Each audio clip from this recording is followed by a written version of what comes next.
Kama ulisoma shule ya bweni, huenda unamkumbuka yule mwanafunzi mbabe aliyependa kuwatesa wanafunzi wapya. Lakini huyu dogo wa kidato cha kwanza, yeye aliwafukuza wanafunzi wote wababe kwa kutumia chura mmoja tu. Ndiyo, chura. Abdul Selemani alipofika kujiunga na kidato cha kwanza katika shule ya sekondari Bagamoyo, alikutana na kijana mmoja mbabe aliyeitwa Kika Mshari.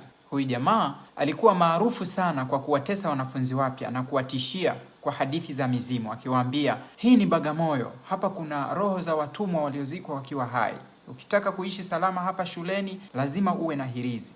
Lakini Abdul hakutetereka kwa kauli hizo. Alimwangalia Kika usoni kisha akamwambia, kwa taarifa yako, mimi tayari nina hirizi. Watoto wote wakamwangalia, na tofauti na hirizi zenu, hii ya kwangu inapumua.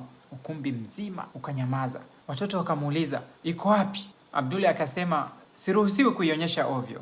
Lazima kwanza nifanye tambiko maalumu ili mzimu wa babu yangu uweze kuniruhusu kuionyesha hadharani. Kwa hiyo, kesho muda kama huu njooni hapa ukumbini nitawaonyesha. Na kweli, wakasubiri kwa hamu. Jioni ile Abdul akaingia kichakani, akamsaka na kumkamata chura mdogo. Kisha akapitia kwenye ofisi ya fundi cherehani wa shule, akaokota kitambaa chekundu.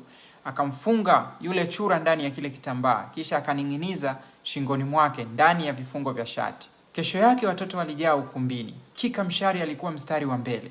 Haya, tuonyeshe hiyo hirizi yako inayopumua. Abdul akasema, tulieni. Madogo wote wakakaza macho. Na ghafla wakaiona hirizi iliyokuwa inapanda na kushuka kwa nguvu kama vile inapumua. Kumbe alikuwa ni yule chura akiwa anapumua kwa shida ndani ya kile kitambaa. Kika alikuwa wa kwanza kukimbia, wengine wote wakamfuata. Abdul akapaza sauti akiwaambia, chezeni na mimi mbali, nitawapoteza. Kuanzia siku hiyo hakuna hata mmoja aliyeweza kumchezea tena Abdul. Na baada ya madogo kuondoka, Abdul alimfungua yule chura akamwachia aende zake porini. Sasa hadithi hii haikutoka Hollywood, wala sio ya Disney, wala Cocomelon.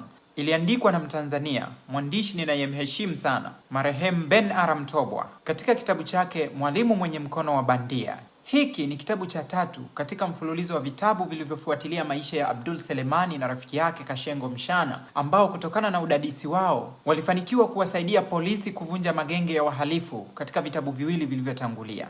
Katika kitabu hiki, Abdul anahamishiwa Bagamoyo, na hapa ndipo hadithi hii inaanzia. Nilikisoma kitabu hiki kwa mara ya kwanza nikiwa darasa la 5.